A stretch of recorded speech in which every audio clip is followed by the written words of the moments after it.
So we're here with Dr. Terry Sidursky from Magnolia Equine, and today we're going to do joint injections on my geriatric horses. They're getting ready for, in a couple of weeks, a show, and so this is just a part of their general maintenance ever since they became geriatric. So we're going to talk today about Dr. Sidursky, about what he is doing and the value of these particular joint injections. Okay, can you see me? Anyway, the goal here and what we're going to do today, just for kind of, show you what we go through, the prepping and the anatomy and how we do it. But what we're doing, it's a lower hock joint. These are some older horses. They have some arthritis. And what we do by injecting that joint, we keep that joint viable and the horse stays comfortable, and they can participate for a longer period of time or a longer part of their life in their main discipline. If their hocks are sore, they don't want to stay in lead, or they don't want to pick up the correct lead, and those kind of things. And by doing some interarticular maintenance, we preserve that joint, we slow down, and then sometimes almost stop the progress of the arthritis, but it keeps that horse comfortable and keeps them moving correctly and still able to use them in competitive events. And this, I'll just mention, so this first horse we're going to do is my gelding, and we actually, a part of our general maintenance along with the hock injections is Dr. Sidursky does chiropractic work on him. So, and this is something we keep on a regular basis. This particular horse, we have problems with one of his leads, and then also some side passing and spinning. So he's not particularly lame, he's just not at the performance capacity he could be. So when we keep up with the general maintenance a lot and with some joint supplements and things like that, he does really well in the show arena. Okay, because we got a little shoulder back soreness.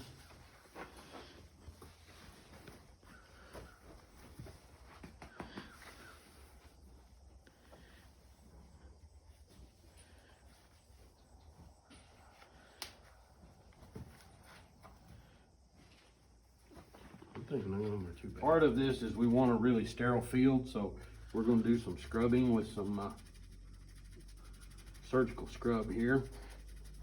Horse barn's definitely not the cleanest place to work, so we do a good bit of scrubbing. We're going to do a joint tap here and inject this joint with some hyaluronic acid and a little depomedrol. This is going to be the bottom hock joint, or what's called the tarsal metatarsal joint. It's been prepped, it's had multiple scrubs and alcohol wipes. We're going to do a final alcohol wipe, and then we're going to see if we can tap it. That joint space is really just a crevice, so it's kind of hard to hit, but we're going to make a shot at it here.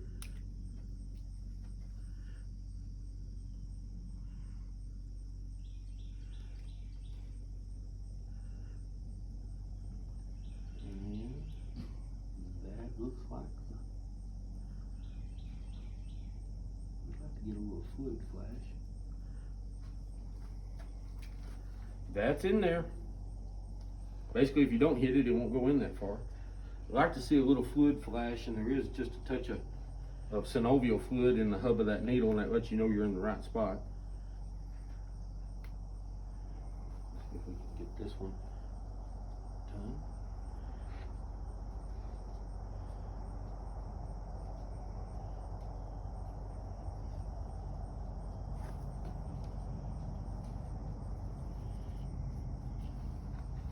And that's how it's done. Again, we got the left one done, we're going to do the right one. Like I say, it's had multiple preps. We're going to do a final alcohol wipe.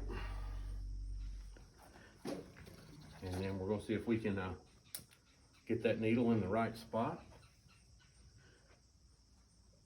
You can feel that crevice with your thumb. And if you hit it right, it goes in just like that. This is a sore one. The joint fluid has a little bit of blood in it. That should be clear in a normal joint. And that's why we're injecting this one. It gets sore.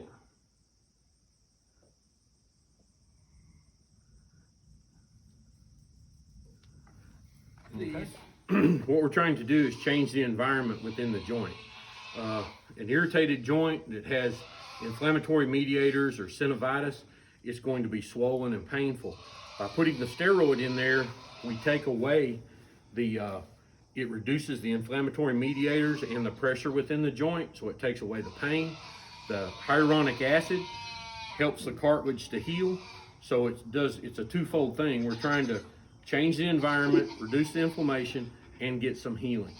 So what we want to do, we want to have a 2 to 3 day, I think the chicken wants on the film, we want a 2 to 3 day rest period, and then we do like walk and long trot for another 3 to 5 days, and then that horse can go back to full work. So that would be the aftercare.